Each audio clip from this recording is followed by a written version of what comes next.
세례를 받는 겸손, 의를 이루는 순종이라는 제목으로 오늘 말씀 나누겠습니다. 오늘 말씀은 세례 요한이 예수 그리스도를 소개하는 장면으로 시작됩니다. 세례 요한은 이 당시에 많은 사람들에게 존경을 받았던 인물이었습니다. 그 누구보다 하나님에 대해서 잘 알고 있으며 선지자로서 온전히 하나님의 말씀을 잘 전하고 있다고 사람들은 생각했습니다. 분명 이 시대에는 성경에 대해서 그 누구보다 잘 알고 있는 율법 선생들이 있었고 대제사장들이 있었지만 그럼에도 그들 종교 지도자보다 세례 요한이 더욱 존경을 받았던 것은 세례 요한은 하나님의 말씀을 전할 뿐 아니라 그 자신이 말한 대로 하나님의 말씀대로 살았던 인물이었기 때문이었습니다. 또한 예수님도 이 세례 요한에 대하여 하나님이 보내신 선지자라고 명확하게 말씀하십니다. 마태복음 11장 12절에 내가 진실로 너희에게 말하노니 여자가 낳은 자 중에 세례 요한보다 큰 이가 일어남이 없도다. 이 말씀은 세례 요한의 사역이 하나님께 인정받는 놀라운 사역임을 말씀하시는 장면입니다. 이 사역은 어떤 사역입니까? 구원자이신 예수님의 사역을 준비하는 사역입니다. 과거 수많은 선지자들이 있었지만 그 누구도 성자 예수님의 길을 준비하는 자는 없었습니다. 그렇기에 이 세례 요한은 그 어떤 선지자보다 크게 사용함 받고 있는 선지자였습니다.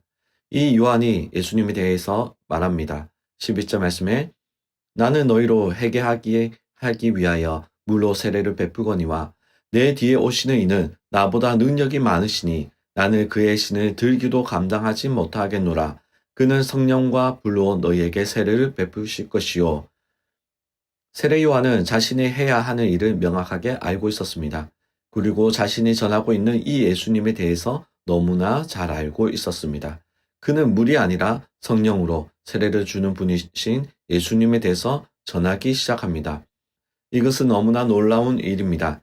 성령으로 세례를 준다는 것은 이제껏 존재하지 않았던 일이었습니다. 우리가 알듯이 세례라는 것은 물을 통하여 그 사람이 이제 새 사람이 되었음을 표하는 예식입니다. 이전에 죄를 짓던 그 모습에서 떠나 하나님의 사람으로 살겠다는 의지가 담겨 있었습니다. 물 세례가 인간적인 방법이라면 하나님의 영으로 사람들에게 세례를 준다는 것은 사람의 의지나 사람의 노력이 아니라 하나님께서 변화시키시는 장면입니다. 이러한 변화를 우리에게 주시기 위해 예수님은 우리에게 오신 것입니다. 이 성령 세례는 세례 요한이 이제껏 했던 그 모든 일보다 더 위대한 일입니다. 이렇게 세례 요한이 예수님에 대해 전하고 있을 때 예수님은 세례 요한을 찾아오십니다. 세례 요한이 볼 때 예수님은 다가갈 수 없는 너무나 크고 위대하신 분이십니다. 세례 요한은 명확하게 이 예수 그리스도께서는 하나님의 아들이시며 또한 하나님 그 본체이심을 명확하게 알았습니다. 그리고 이제 예수님의 시대가 시작된 것임을 알고 있었습니다. 그런데 이상하게도 성령으로 세례를 주시는 분이신 예수님께서 세례 요한에게 세례를 해달라고 합니다. 이것은 이해할 수 없는 일입니다. 어느 누가 자신보다 더 뛰어난 사람을 가르칠 수 있고 자신보다 신분이 높은 사람에게 명령할 수 있습니까? 이것은 있을 수 없는 일입니다. 세례를 주는 것, 안수기도로 축복하는 것은 높은 사람이 낮은 사람에게 주는 것입니다. 그런데 예수님은 자신에게 이 물 세례를 해달라고 하십니다. 14절 요한이 말려 이르되 내가 당신에게서 세례를 받아야 할 터인데 당신이 내게로 오시나이까. 세례 요한은 이렇게 말할 수밖에 없었습니다. 그럼에도 예수님은 이 물 세례를 받기 원하셨습니다. 높은 자가 아닌 낮은 자리에 오셔서 우리를 온전히 구원하기 원하신 것입니다. 15절에 예수께서 대답하여 이르시되 이제 허락하라. 우리가 이와 같이 하여 모든 의를 이루는 것이 합당하니라 하시니. 이에 요한이 허락합니다. 이 일은 구원의 역사에 있어서 출발점입니다. 예수님의 사역이 이제 시작되는 것을 알리는 사건임과 동시에 구원에 대한 약속이 이루어지는 시간이었습니다. 그리고 이 물 세례가 끝이 나고 예수님께서 다시 물 위로 올라오실 때 놀라운 일이 일어납니다. 16절과 17절에 예수께서 세례를 받으시고 곧 물에서 올라오시세 하늘이 열리고 하나님의 성령이 비둘기같이 내려 자기 위에 임하심을 보시더니 하늘로부터 소리가 있어 말씀하시되 이는 내 사랑하는 아들이요 내 기뻐하는 자라 하시니라. 하나님께서 이 세례의 자리에 임하십니다. 내 사랑하는 아들, 내 기뻐하는 자라고 고백하신 그 이면에는 우리를 향한 하나님의 사랑이 있습니다.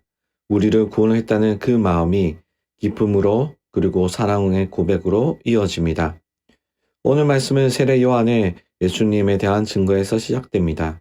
예수님은 누구입니까? 그는 구원을 이루기 위하여 가장 낮은 자리에 내려오신 구원자이십니다.